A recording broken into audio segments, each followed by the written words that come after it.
Good evening, I'm at the BFI London IMAX, which is this thing behind me. Tonight I'm here to see Oppenheimer. It's showing the 70mm IMAX print here. It's one of the very few places in London that's doing it. I am so excited to see this film and we're going to review it in a minute, but first we're going to go watch it, so come with me.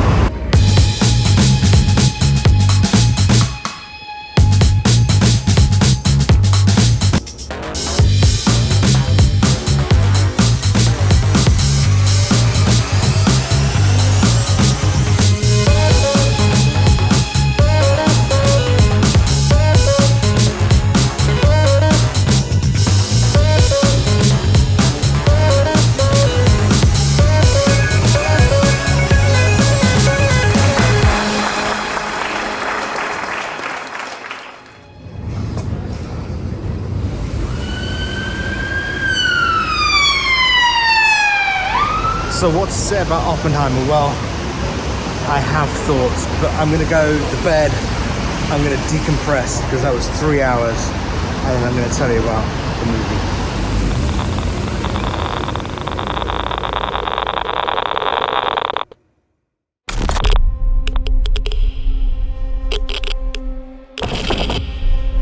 This is a national emergency.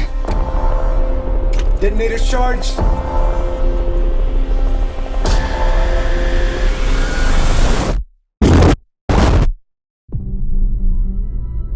You are the man who gave them the power to destroy themselves. And the world is not prepared.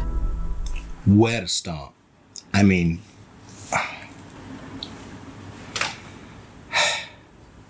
that was a movie. Expansive, vast, intense.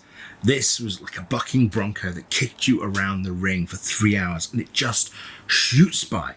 It is an assault on your senses that leaves you just breathless, sitting on the edge of your seat.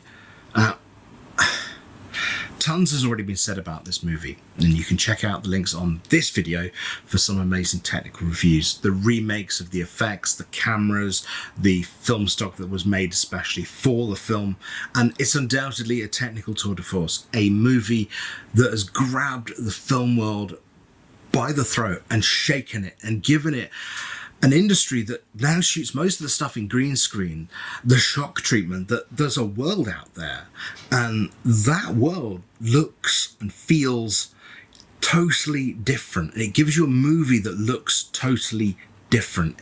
Is this the end of the CGI feasts?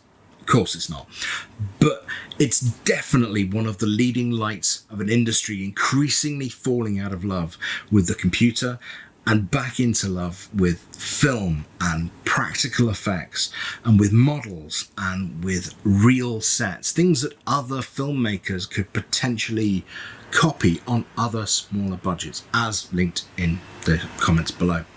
Now, Nolan's Oppenheimer is without doubt a sure fit for awards season, and definitely a film that'll still have a power and resonance for years to come. But for all the huge moments, what struck me about this film was the intimacy. It takes a story that'd be way too easy to turn into a wallpaper of massive scale and complexity, and it distills it into a claustrophobic world of super tight shots and long silences and point of view shots where the focus is unsteady and confused, and then wide breakout shots to show you a lone man in this bewildering, huge, complicated world.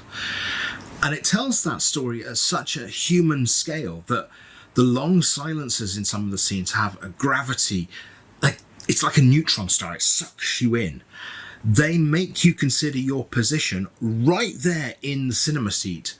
And that's a storytelling technique that I just adore, giving you those spaces to process those small moments in real time, think how you would think.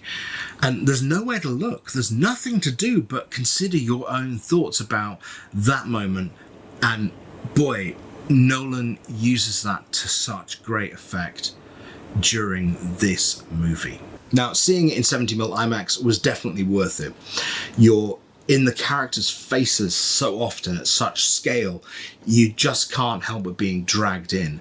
It's the intimate moments that make the huge IMAX screen work so well, and arguably they're far more effective than the much talked about practical effects, which, while they're disorientating and on IMAX massive, they're very clever and really effective, particularly when they're tied to the absolute silences rather than like the cacophonous noises you've been subjected to earlier on in the film. But the personal moments, those moments that are tight in on the eyes of the character, where there's no escape, they keep you locked in. And it's relentless. You're lost in the madness of the Manhattan Project, of the unavoidable conclusion of the trajectory of the lives of the people that are involved in this project. They're telling themselves, on one hand, this could save the world. They must know, on the other hand, the results of what they're making. And Nolan is a master filmmaker, there's no doubt about that, but Oppenheimer to me feels on an entirely different scale to something he's done before. It's like when Spielberg took on Schindler's List. It's a totally different gravity of storytelling. This film is a film that you're going to be thinking about for days after watching, and I've got to say, if you don't catch it at a cinema, preferably in the full format IMAX print, you are missing out on the real experience of a film. I just don't think it will successfully transfer to the small screen with the force that it assaults your eyes with on the big screen, and particularly on the 70mm IMAX print. And it seems that the show is going to go on and on. The IMAX here in London, the BFI IMAX, is booking way into September and October, I think, still. So there is still plenty of time to go out and see it. And you know what? I urge you to run. Do not walk to catch this one. Now, if you like this video, please think about subscribing. Hit the like button, drop me a comment about what you think. If you've seen the film, what did you think of it? I'd love to hear from you. It's only a small channel. This is only one of the first 4 or 5, 6 long form videos that I've posted here, so it makes a huge difference. Please click that subscribe button and you'll see me next time I feel like making one of these vlogs.